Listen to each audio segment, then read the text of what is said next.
Journal song cover.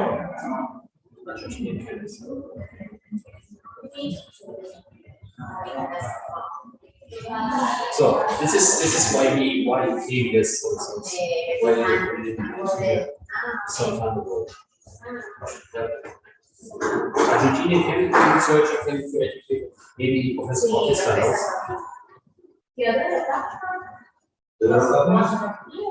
No, he's from Rosario. Rosario, okay.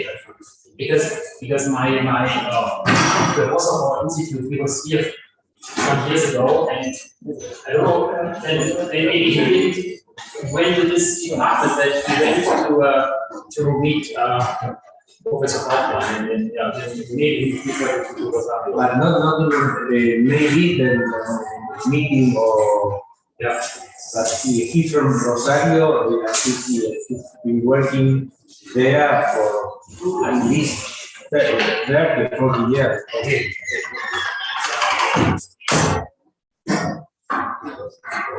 Estamos transmitiendo.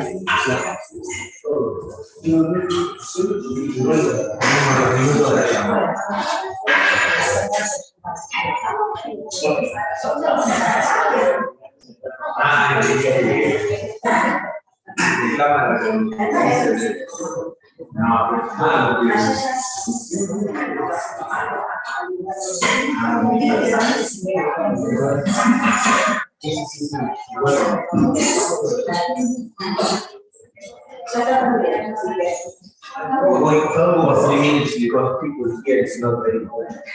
Everything is fine. Everything is perfect.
Esto es con cámara, ¿no, Javier? Sí, transmite al mundo.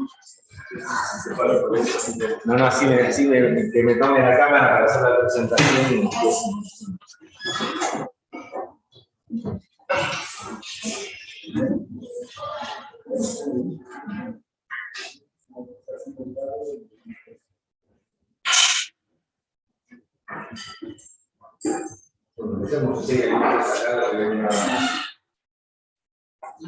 Bueno, acá es que me toma la cámara, entonces, bueno, buenas tardes. Hoy tenemos el gusto de tener con nosotros al profesor Dr. Bernhard Westermann del Leibniz Institute of Plant Biochemistry, del Departamento de Bioorganic Chemistry. El profesor Westermann es Research Group Leader de Biofunctional Synthesis y obtuvo su título de PhD en la Universidad de Paderborn, en Alemania. Hizo una estancia postdoctoral en Canadá de 1990 a 1991 en la Universidad de Toronto y fue profesor en la Universidad de Paderborn desde 1992 a 1994. Del año 2004 hasta el presente es Group Leader en el Leibniz Institute of Plant Biochemistry en Halle, Alemania, y es también durante el mismo periodo profesor en la Universidad Martin Luther, en la Facultad de Natural Science. Bueno, recibió un premio en 1995 de Excellence in Teaching y fue profesor invitado en la Universidad de Santa María en Brasil en el año 2009 y 2023. Sus áreas de interés son la química de los productos naturales, reacciones multicomponentes y la química sustentable, y su charla de hoy está titulado Hygrophorones and el nombre de la toxina es complicado. Aetokthonotoxin, Natural Products we Pronounce Biological Activity. Bueno, profesor Westermann. Yeah. Professor Bautista, thank you very much for this very kind introduction, and thank you very much for attending this lecture. And I also admit this is a very difficult word, so I also have some difficulties to pronounce it. But my colleagues from the pharmacy department, they created this new word, and they found it quite interesting. So I'm very happy to be here in Buenos Aires. It's actually my second stay, my first day in Buenos Aires. Yesterday I had a bus ride of the city. Very impressive, what can I say? So I was really intrigued a lot, and I'm having a good time, and I will also have some further days here in Buenos Aires. And you're living in a wonderful city, I have to say. So yeah, so a little bit on the talk. So as mentioned in the introduction, we are at a plant biochemistry institute, and first of all, I would say so many people are enjoying human health problems. Yeah, so many people are working in medicinal chemistry and whatever, that we also have in the future. We have to take a lot of emphasis to plant health. Yeah, if we don't consider plant health to be a major issue, we will run into very big problems. You know, the warming on the earth, the drought problems we have in so many parts of the world will cause a lot of problems. And to some extent, we are also dealing with this, that we are also combining human health, plant health, that these are the issues we are working on. And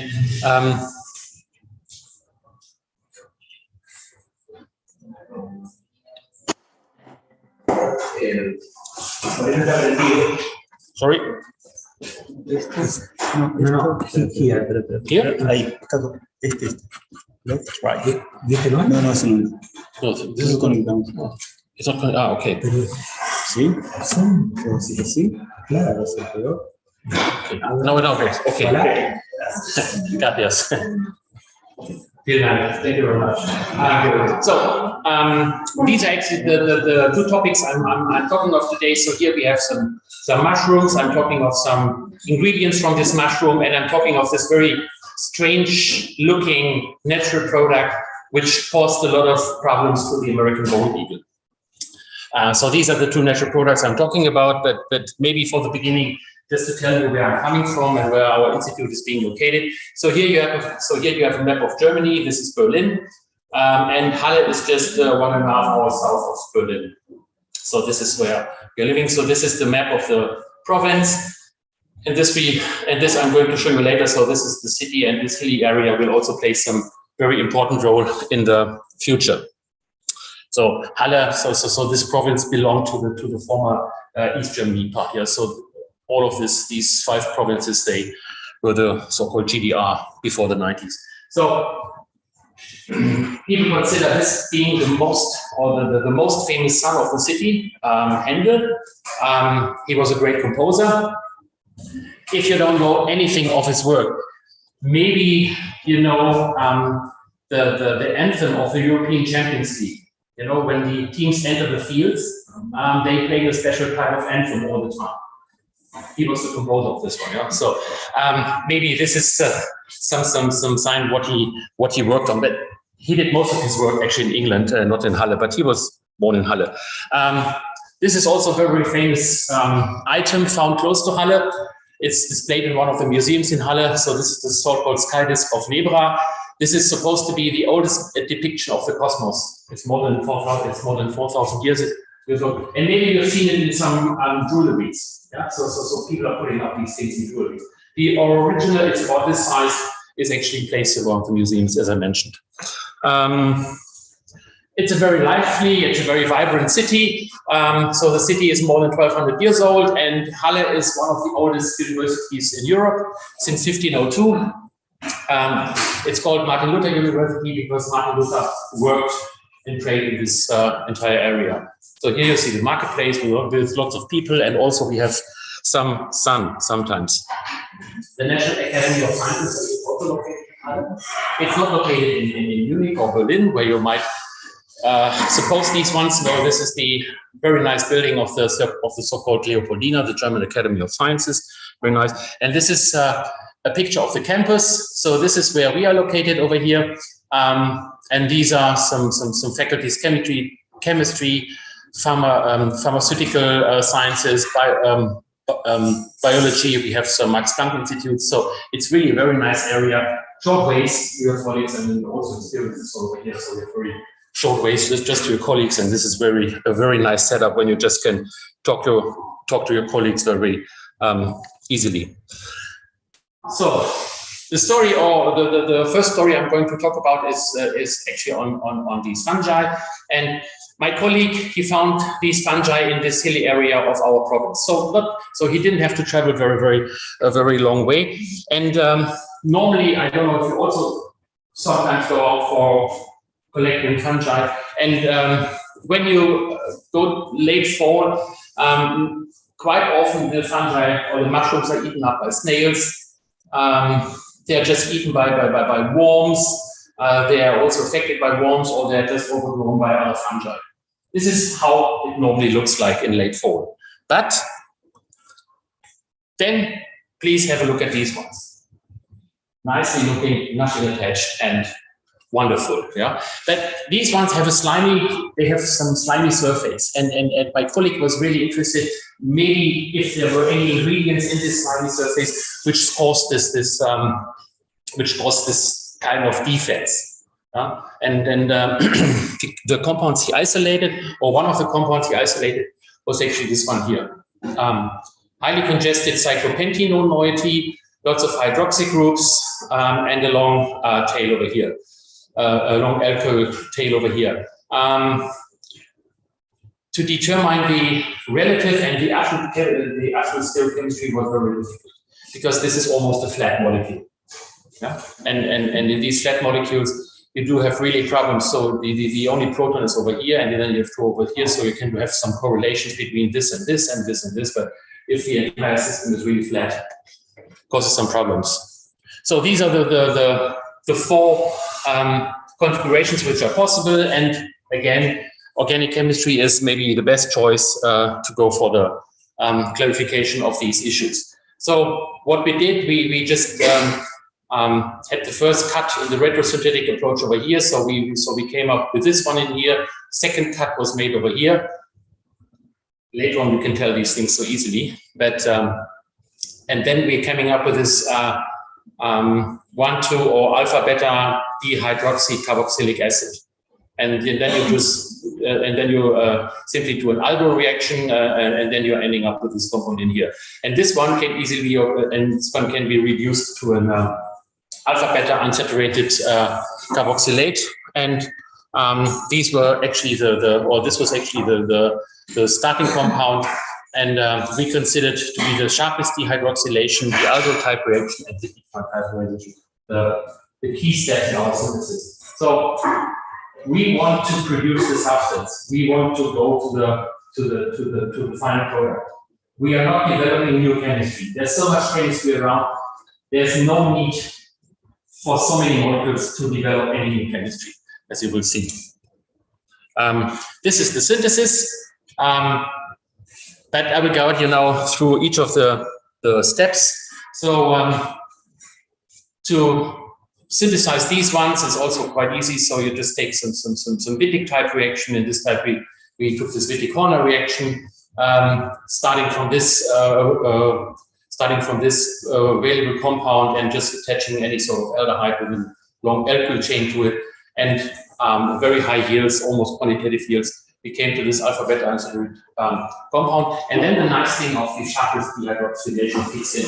Yeah, so just using the alpha, the AD mix beta, or the AD mix alpha, you can just obtain both enantiomers very, very easily.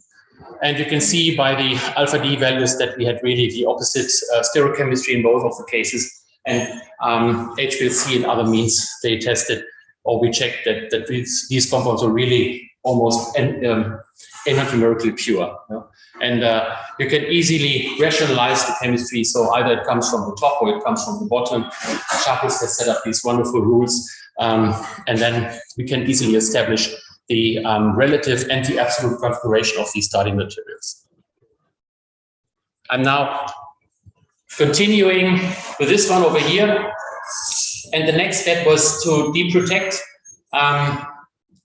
easily. So it sounds like a very easy step, but what we also wanted to achieve, we wanted to have a cyclized compound, because in the next step, what you do here, you deprotonate this acidic proton over here.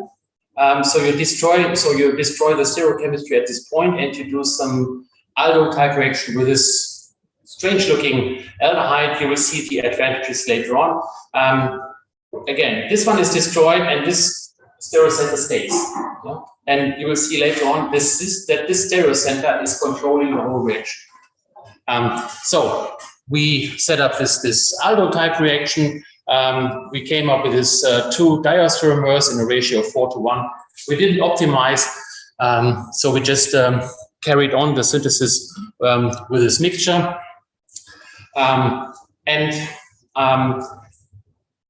you can see one of the advantages of this aldehyde we used before. So you can oxidize this sulfur to the sulfoxide, and by this you produce again an alpha acidic proton. You deprotonate here at this position, and then you do some Diekmann type cyclization. So here the anion kicks in here, the ester moiety, the alcohol is being kicked out, and you're getting to this cyclized compound in here. Yeah. We did it also with the other stereoisomers, so this 4:1 mixture. So we separated them and did the same reaction, same conditions, as you can see. So nothing of a big surprise. And then the next feature of this aldehyde comes into play. So not only having an acidic position here, but also then having a very good group which forms you this double bond. So you just do an elimination here in the presence of this base, a little bit of heat, and then you can have this cis elimination here, giving you the cyclopentanone over here. Yeah. And then this one is being deprotected. So this acetal is being deprotected, and then we have this compound here, and we could establish the relative stereochemistry, and as you can see later on, we can also establish the absolute stereochemistry from here. And what you see, this center here, the farmost, is the one which was the beta center and the alpha in the dehydroxylated starting material, and this controlled the whole reaction. So again, this one was done with the other diastereomers, starting over here, and we could also get, we could also achieve the synthesis of the other diastereomer. So what is now the relative stereochemistry? So these are natural products being known. So you have here the cis configured and here trans configured epipentenomycin. So these were known ones, and there were exact NMR spectra known. So especially these shifts were known, these coupling constants were known, and they were very, very close to the isolated ones, and also they were very close to the synthesized ones. So we really could assume that we had these two pairs and these two pairs of diastereomers being around, just starting from both of the products which were available actually from the sharpless dehydroxylation. So by this we could really clarify the relative configuration very easily, and the absolute configuration was determined by X-ray. So it was really still problematic to determine the absolute stereochemistry. But we got the X-rays, and we knew the stereochemistry, or we knew the configuration of this center over here, then we could conclude the other two stereocenters. So this was done, could be done very easily. So it's a nice combination of synthesis and spectroscopy, and then comparing it to data being around, by which then all of these different stereomers could be identified. Yeah. So we synthesized all four of them, and we have proven that this is actually RSS. So that this is actually the natural product which my colleague isolated from the fungi. To the biological data I will come very soon, because I want to show you some more derivatives we synthesized starting from these materials. So we were wondering if not only the trihydroxylated compound, but maybe also the mono, but also the dehydroxylated compounds could be used as substances against certain plant pathogens. And so we set out to synthesize these ones because we thought this might be more easy. And we started from this furfural. We did simply a Grignard reaction, and then we did, in the presence of this acid, polyphosphoric acid microwave, we did the Piancatelli rearrangement, which is actually a concerted mechanism. So this is the one which is actually proposed in the literature. So you have a breakup of the furan moiety, and then you have electrocyclization within this step, and then the cyclopentenone here forms, giving a raise to this monohydroxylated compound. The yields were not very high, but actually we also didn't optimize it because we just wanted to have some material in hand to check for the biological activities. Now, coming to the ones we had on the dehydroxylated compounds, again, furfural, Grignard reaction, and very, very good yields. And then we did an oxidation to the carbonyl group because we wanted to have both of these enantiomer pure furfurals in hand. And we did it by the Noyori reduction. Again, wonderful chemistry, and actually to no surprise, these two gentlemen and Knowles, they got the Nobel Prize for their really outstanding chemistry, and also you can predict very easily, or not only predict, but you know exactly the stereochemistry which comes out of this one. And then we did an oxidation, MCPBA oxidation, to enlarge the ring. So we took out this so-called Achmatowicz rearrangement. So you oxidize this double bond over here, then a ring opening takes place, and then you have some sort of retroaldol or some sort of aldol reaction, which gives you these pyranes, so carbohydrate derivatives by this way. It's also well-known chemistry, so we just had to go to the literature to find the best procedures for this one. And then to do a ring contraction again to these cyclopentenones, we protected the anomeric hydroxy group in here as a tertiary butyl ether, and then in the presence of base, you are getting a ring contracted product, which leads you here to these trans-configured products, and then very, very careful deprotection of the tertiary butyl group that then gives you this dehydroxylated compound. There's a mechanism proposed for the ring contraction by Caddick in tetrahedron, and so he says that mostly this proton is being deprotonated in the presence of the triethylamine, and then you have retrocyclization to this one, and here you have some aldol type reaction here of this enol to this carbonyl group, which gives rise to this cyclopentenones, dehydroxylated pentenones. So we had also these ones now in hand, and we did some biological testing. So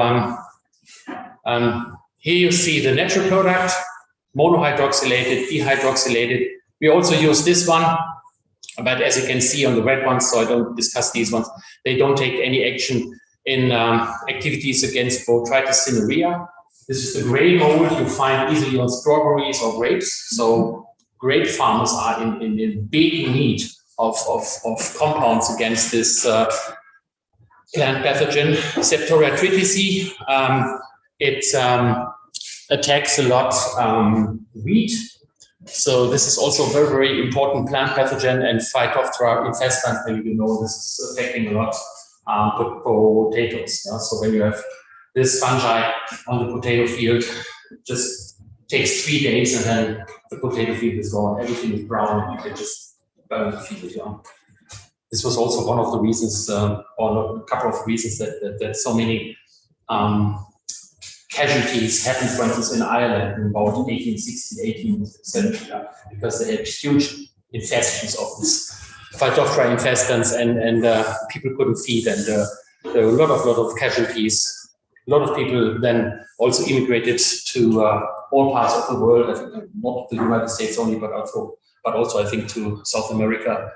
The Irish people came up, and what you can see over here, for instance, in the case of Phytophthora, the natural product has a very, very good activity. The monohydroxylated ones, so here the purple ones, are almost no activity, but interestingly, the dihydroxylated compounds show almost the same, and in certain cases also a lower or even a better bioactivity. The same is actually true here for botrytis cinerea, natural product here, and here you have the dihydroxylated compound. In this case, also the monohydroxylated work quite nicely. And in the case of Septoria tritici, you see the same setup. So also the dihydroxylated work for some cases. Maybe just as a very short explanation, you see that the bioactivity is highly dependent on the alkyl chain you are applying.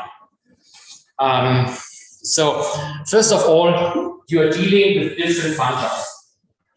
These are ascomycetes, and this is an oomycete. So biologists know exactly what an oomycete and what an ascomycete is all about. And the interesting thing is, we can assume, although we haven't proven, so we don't know the mode of action, but we think, and I think this is not very difficult to think, that this is actually a membrane-active compound. And oomycetes and ascomycetes, they have different membrane setups. So ascomycetes, they have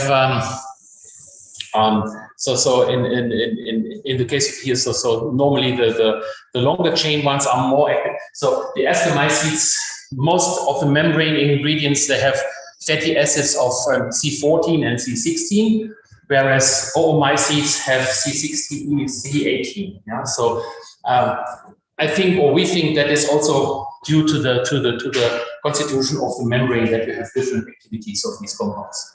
So you can deal a lot. So you can deal a lot with a hydroxylation grade of these compounds, and then you can play a lot with the with the alkyl chain length. So, but I would like to finish up this chapter in here, so we could isolate them we could synthesize them by known chemistry.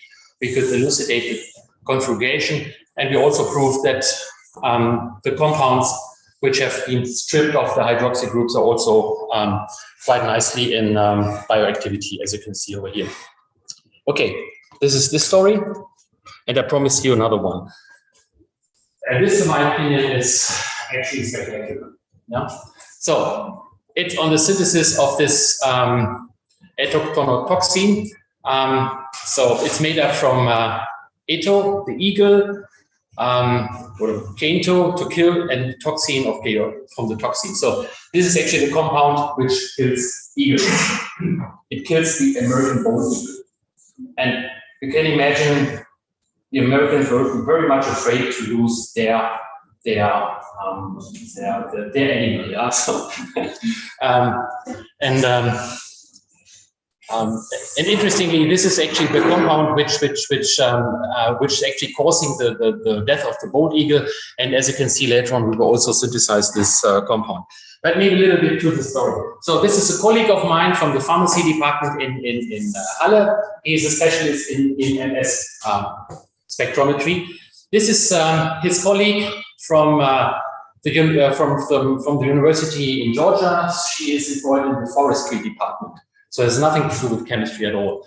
And they came up with a beautiful paper in Science in 21. If you really want to read a beautiful story of science, you really have to read this one. And they were awarded also in 21 with the best publication in Science, yeah, Hunting the Eagle Killer. So 1994, so some 18, 19 years ago, the first description of a new neurological disease called AVM appeared in the United States. So avian vacuolar myelopathy. So also very difficult word to spell out. It was responsible for the mass mortality of bald eagles in these years, and it started in some lakes here in Arkansas, where it was proposed first, and then it was also actually found in so many inbound lakes in the United States, also over here in Florida. Yeah. So very interesting thing. It also occurs site-specific and seasonal. I will come to this one a little bit later. So the brain of the birds, they look terrible, more or less. So this is actually the normal brain looking of a bird, also of a bald eagle, and this is how the brain, for instance, of a bald eagle looks like. So you also have holes in the brain. So it reminds you of some other diseases, Alzheimer, Jakob-Creutzfeldt, also the Scrapie disease, and all of these ones. So you also have here big lesions in the brain, and it was. In this case, it was very particular severe in the optical lobe of these brains of birds. And it looked, interestingly, it looked very much the same as when rats are taking up this chemical. So this is a bromo-containing chemical. It's used against rat flies. Yeah? So when you're so much around in the United States, especially, this compound has been used. It was proven very fast that these are no inflammatory cells, so this is not an infectious disease, and it was really causing a lot of problems to the birds. So they couldn't fly anymore, they couldn't move, they had lethargy, so they couldn't feed anymore, and this was the reason they were simply dying. And in these lakes, it was found also found very fast that this special plant is responsible for this one. This is called Hydrilla verticillata. It's in English this is watervine, in German it's Grundnessel. It's native to other continents, so it's native to Asia and Africa. It's invasive to the US. It has been used as a plant in aquariums, yeah? And then sometimes you don't like the plant anymore, you just put it into the water, yeah? So you just put it into a lake or whatever to get rid of it. And this is how it became really invasive into the US, started from Florida and then took over in so many other lakes. And this is host of a cyanobacterium, Aetokthonotoxin hydricola, and this produces this very, very strange natural product. So here you have the cascade. So here you have the plant with the cyanobacteria. Fish and other organisms are feeding on this one, and then also these coots are feeding on this one. Coots are being, not only the fish, but also coots are being hunted by the bald eagle, and so this is the cascade. Yeah? If the cascade is able to reach man, it's not known yet, or other animals, it's not known yet. Yeah, and by mass spectrometry, especially if you use the mass spectrometry, which gives you pictures, you can identify on the leaves of this water plant that here this cyanobacterium is living, is growing, and then you can identify further on that these are the places where this natural product is being synthesized. So, site-specific and seasonal.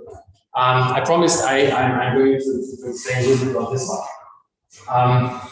Seasonal, it only appeared in winter times. So even in these times, in these areas, you have to heat a little bit. It's not cold like at our place, but still there are some places where you have really cold temperatures.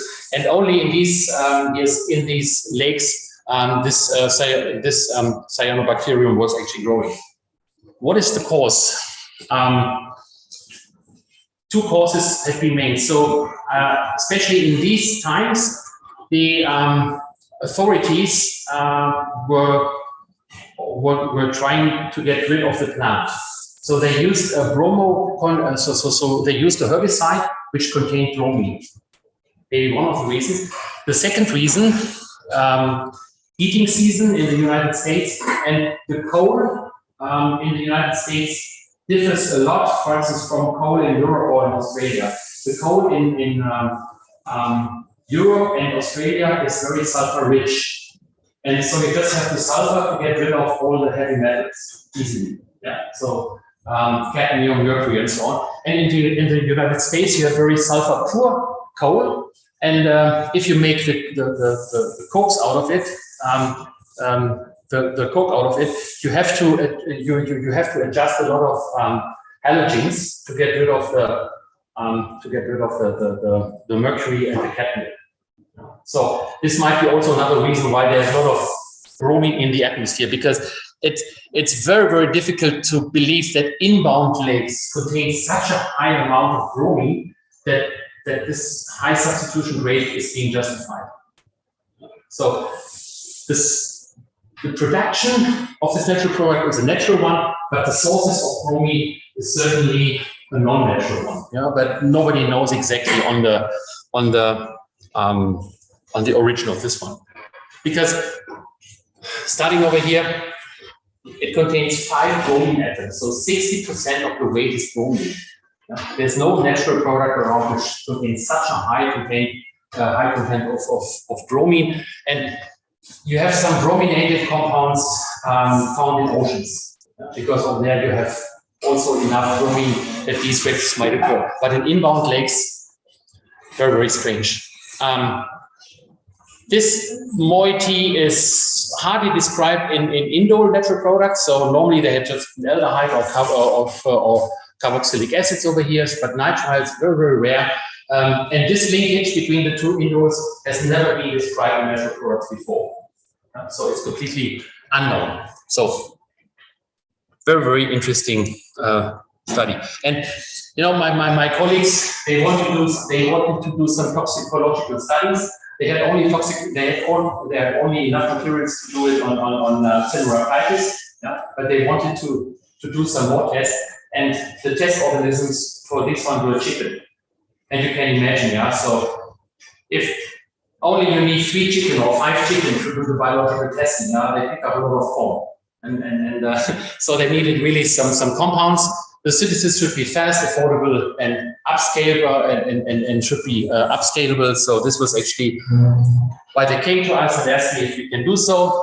And yeah, I wouldn't be here so if this wouldn't have been successful. So we planned over here to have this bond formed very late in the synthesis. So we wanted to have these two indole moieties being prepared. This one by a very interesting reaction by the Somo-Michael reaction. So you have these so here you have these O-methylated indoles, and you can do with anions, you can do a Michael type reaction, and then later on this methanolate, which is being cleaved off, catches this proton, so you have a re-aromatization, and then the Michael system is easily being reinstalled again, because otherwise if you do just a simple Michael reaction, there would be a single bond and then you have to install the double bond again. But by this relay mechanism, published by this Japanese scientist, you can easily go back to the aromatic system in here. So we had to synthesize this one. We synthesized several of these brominated nitrogens or of these indoles just to have the second coupling partner in here. And just to show you how we did the synthesis of this nitrile containing indole. So the first attempt we did was just starting from this compound, which is commercially available. We wanted to oxidize it to the nitroso compound in here, and then add simply propagylic nitrile to it, and then later on to add methanol, to add the methanol at the stage, or to methylate, sorry. But this reaction wasn't very successful. So we have chosen a second approach. So we took this indoline, also commercially available, as you know. We brominated this one with this bromination. So with this brominating reagent, we got selected bromination at these two positions over here, and then we oxidized with H2O2. So you get the NO compound, so you get the N-hydroxy compound, and then you simply quench the reaction, because this is not a very stable compound. You quench it with dimethyl sulfate, and you are ending up with this methylated N-hydroxy compound in here. And then we thought, okay, let's do some classical chemistry. But then we, in the literature, this reagent was being around. I didn't know this before, I have to admit. It was used in nucleoside chemistry, for instance. And then by this, you can, in a quantitative reaction, you can just attach the nitrile group to this indole derivative over here. Very nicely, we were very much satisfied with this one, and sometimes the unexpected reaction works best.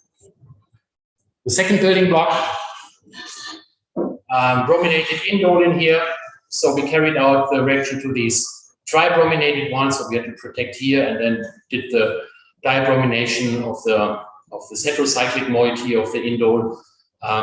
Just getting to this one, where the deprotect. So here we had the tribrominated coupling partner, the monobrominated could be bound or could be bought, and also by this brominating reaction I've shown you before, we can have access to the dibrominated one.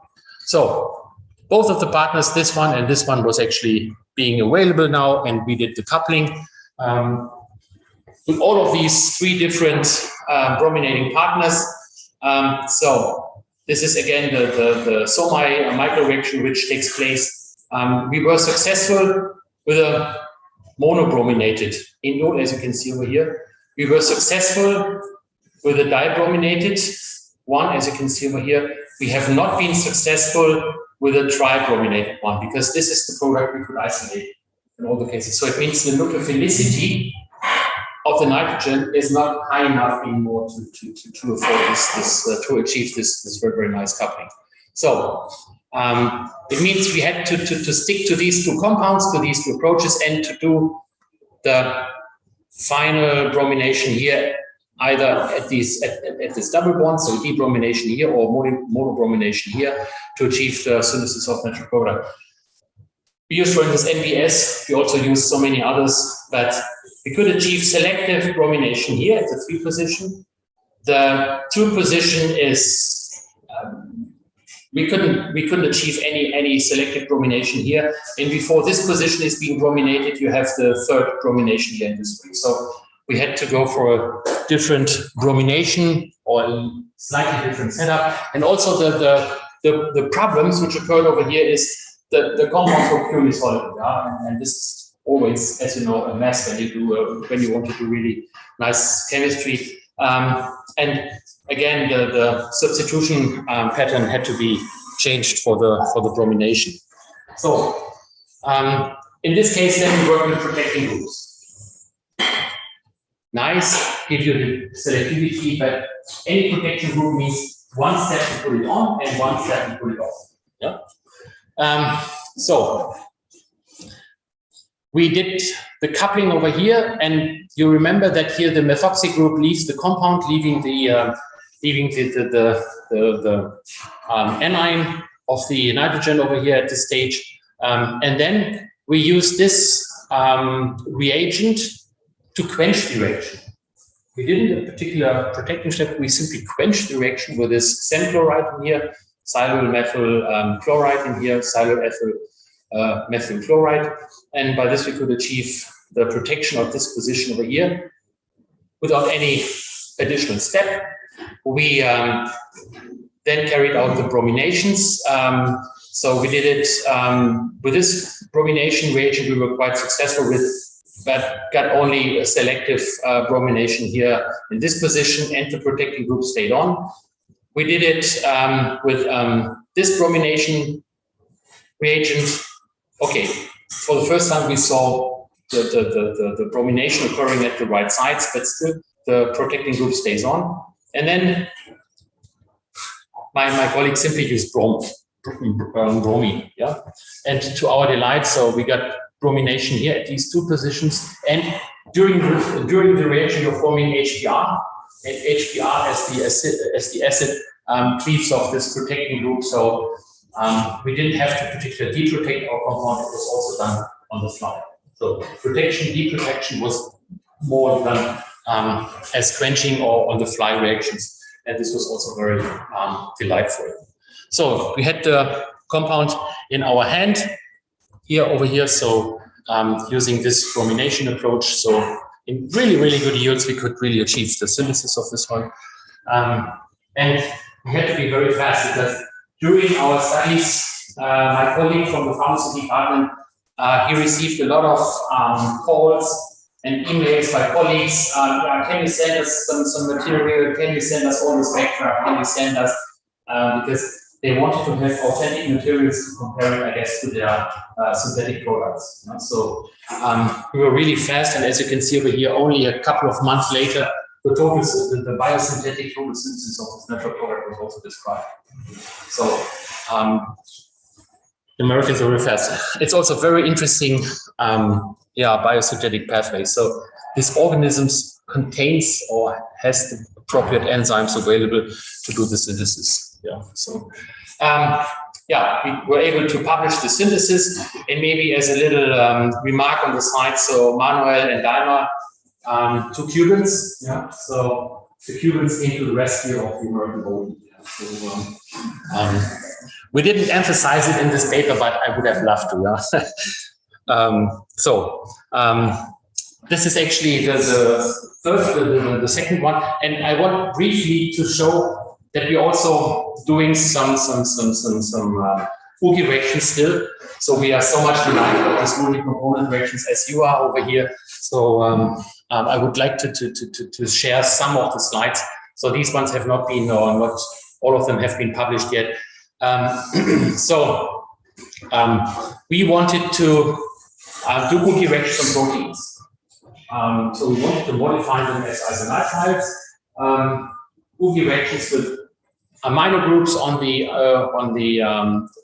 proteins have been described. Also, utilizing the carboxylates have been described. And we think that if we have the protein modified by an isonitride group, we can also have these topics being addressed. So we can just chelate metals to it. We can just do some ligation reactions, which are also a very interesting topic in these days. We can do some decaging approaches, and this all could be achieved by these multi-component reactions. And we are in strong collaboration with Daniel Rivera from Cuba, so I think some of you know him. So for instance, what we have been doing is, in the context of vaccine productions, so here you have a protein, a carrier protein.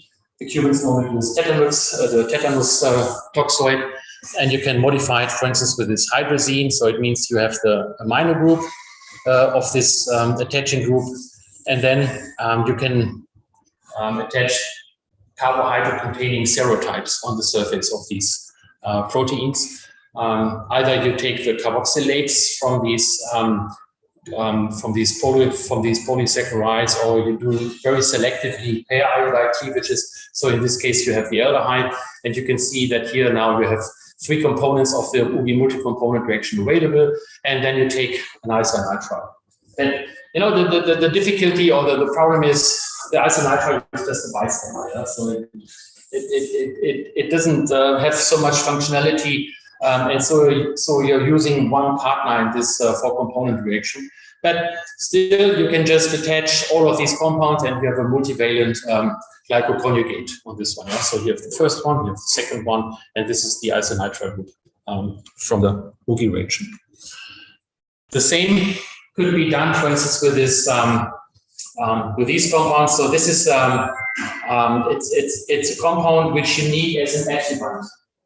If you have vaccines around, or if you have compounds around, you can address them, and the immune system is reacting only slightly. So we need to boost the immune system. Quite often, aluminum salts are being used, but they are in heavy discussions, as you know. And some of them, for instance, is this natural product in here. So this is the main basis is this fibrosphingosine over here. The amino group is being attached to a fatty acid, and here you have galactoside, so a beta galactoside. This is very much necessary. And what we actually synthesized is then taking the fibrosphingosine, and then we use the amino group to do the UGI reaction, so we could attach two more fatty acids. So the anchoring, for instance, membranes of these things we assume was much better. Or you can just also attach some functional groups by which you can identify the binding, if you use dyes or whatever in this case. And what can also be done is that, for instance, you have the protein, as you've seen before. So here's the hydrazine group of the protein. Here you have the appropriate serotype, and here then you have, for instance, this modified boosting reaction. So you can just attach all of them also to the protein, and you have self-adjuvanting vaccine in this case. So very nice approaches by which you can do, or by which you can really apply multi-component reactions very nicely. We also, now coming to the other point, is modified proteins with an isonitrile group we attached. It's a little bit cheating, I know, but what we did actually, we synthesized these ones, and then we can attach, for instance, to this protein, to bovine serum albumin, we can attach these isonitriles easily, and then, for instance, we can use these ones for conjugation studies. So we can, by the UGI reaction, we can just modify the proteins within this context very easily. And this is the first time isonitrile modified proteins have been used for the UGI and also for the Passerini reaction, as you can see over here. So here we have done the Passerini reaction, a 3-component reaction. Here we have done the UGI reaction, and this works very nicely. And we attach these dyes, and you can easily later on find out that the attachment was actually quite successful in this case. Work with proteins, you have a lot of new analytics. Yeah, so the normal analytics and NMRs are possible anymore. MS slightly, but then you have to change to electrophoresis and all of these and the different staining methods. So by this you stain the protein, by this you stain the carbohydrates and the others, and the other moieties, the dyes, for instance, and by this you can prove that the attachment by the UGI reaction was actually quite successful. This was just a short outline to show you that we're also doing some UGI reaction, also multi-component reactions, and yeah, by this I would love to finalize now my talk. The time is also now overdone a little bit. So I have to thank all my colleagues from our institute, also from the Martin Luther University, for all of the impact. I have to thank the people who gave some money, the DAD and the DFG. I also have to thank here my co-worker, as you can see over here. So Cecilia was in our lab for half a year. Way too short, I have to say. She also did some studies on steroids and also some UV reactors, and we were very happy to have her in our lab for some time. And I hope we can continue on this one. I would really love to do so.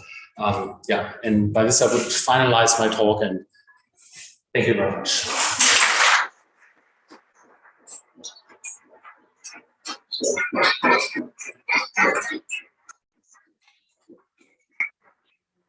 Thank you.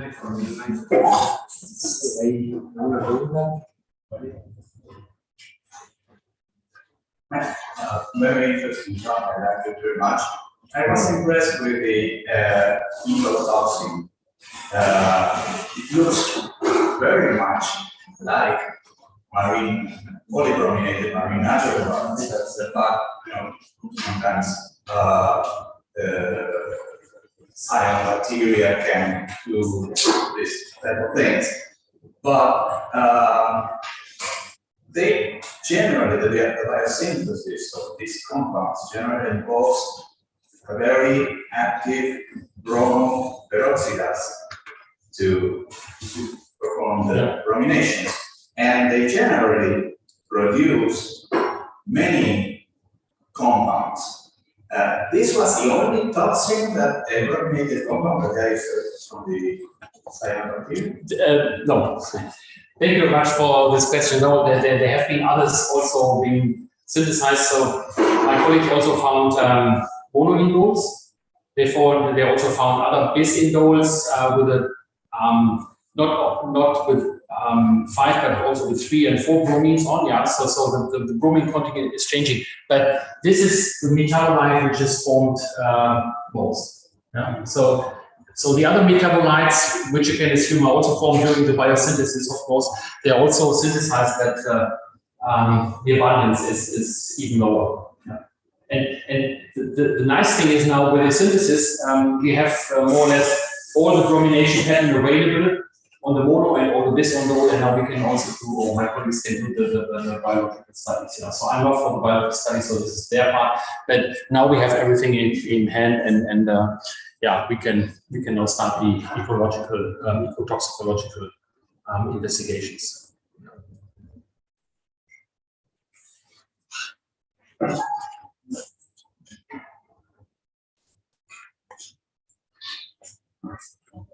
Yeah, I know it's always. I mean, what can you ask if a synthesis has been successful? Yeah, so it's really a a problem. Can I maybe also another question. So what surprises us very much as well? This axis is non-chiral. Still can rotate. So it can rotate or cannot? It can rotate. It can rotate. So it's a non-chiral compound. So if it cannot rotate, it would be a chiral compound, because then it would have the axial chirality. Yeah. It's very, very strange that this compound can really rotate. Yeah. So that with those heavy bromine atoms there, you would assume actually. Absolutely. Yeah. So if you want to produce a chiral axis, you just need 2 bromines in the alpha positions of the phenyl rings, and they don't rotate anymore. Yeah. So this system rotates. This offers so many interesting features. Yeah. So it doesn't have any chirality, so we cannot observe any alpha P values, and also all the spectra we have from the compounds indicate that this is a non-chiral compound. It should be a chiral compound. Everybody is. I don't believe they are, and certainly you don't believe either, but the spectra just show a different picture. So, but you showed that the Morse group figured out the biosynthesis of this and they had a theory on the origin of the bromine?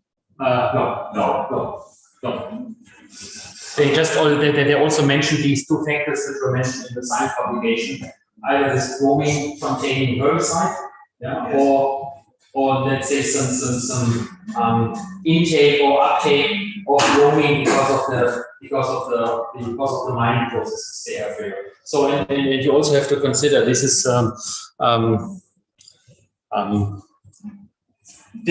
south of the Appalachians. So this is actually the mining area of the United States. So you don't observe anything over here, only here south of the Appalachians. Yeah. So this might be more the reason that it comes from the coal mining and producing of the coal. This is the source of bromine in products. Bromine salts.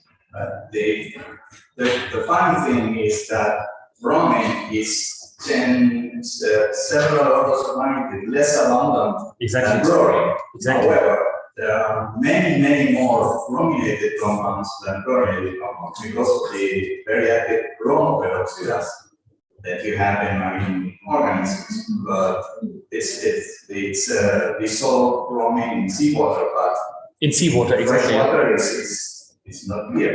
Yeah. So the intake or the uptake of bromine into these lakes has to be unnatural, most likely. So it cannot come from any soil and whatever. So, but people don't know I yet. wonder about the dangerous kind of compounds we were synthesizing. So because of that toxin. The first one. Yes. What about these compounds and the biosynthesis of these compounds and the synthesis of this compound and what about the care you took about them when you were synthesizing? Oh, we took a lot of care. We took a lot of care. Because we don't know on the toxicity on man yet. Yeah, so we really took a lot of care on this one.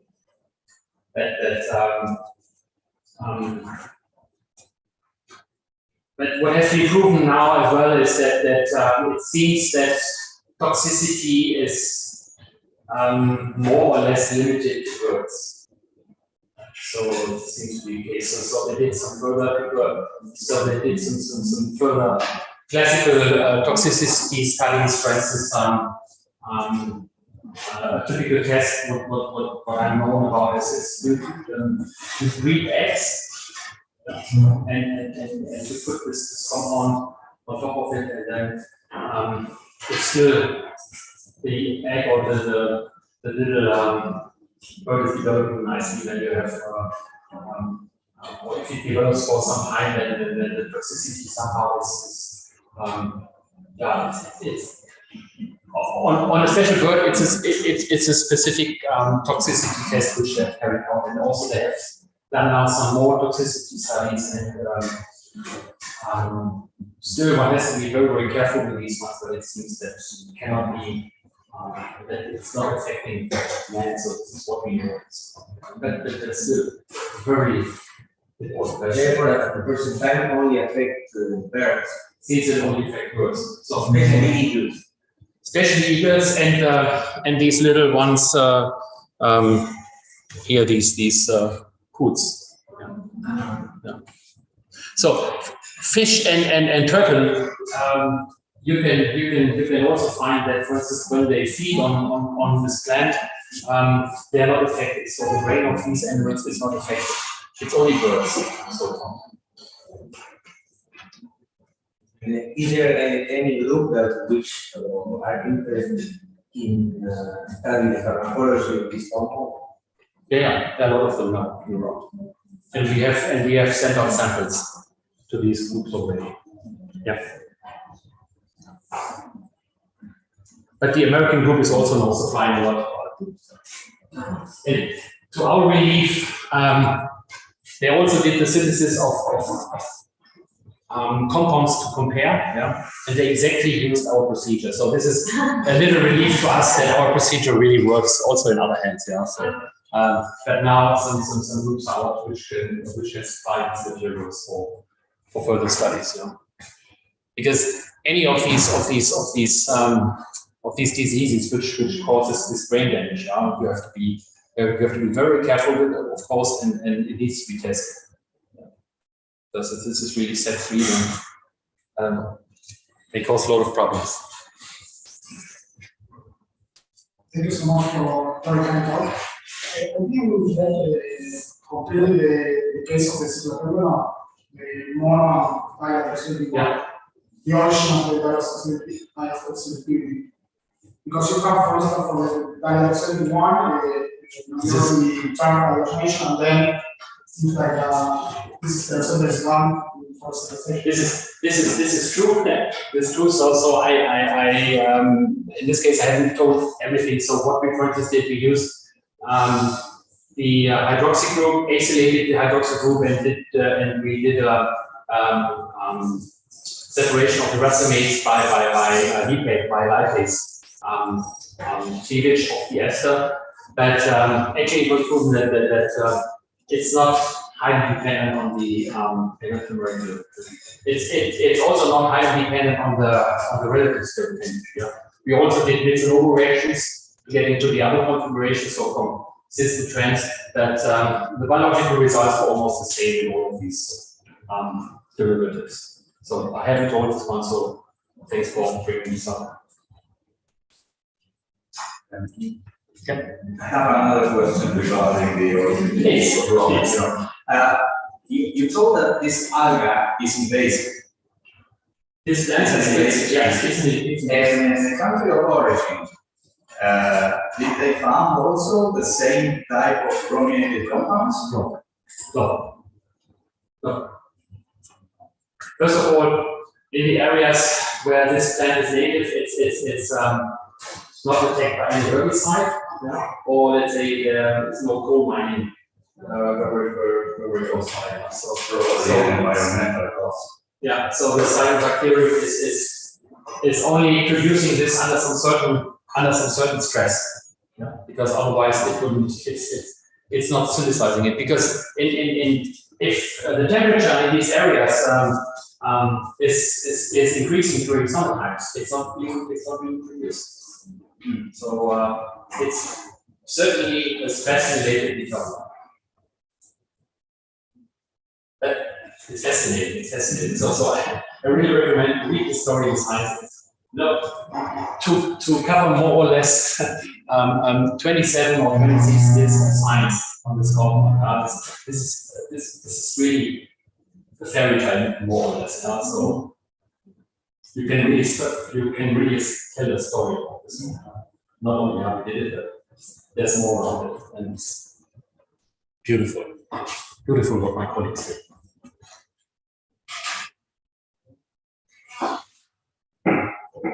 Si no hay más preguntas, muchas gracias.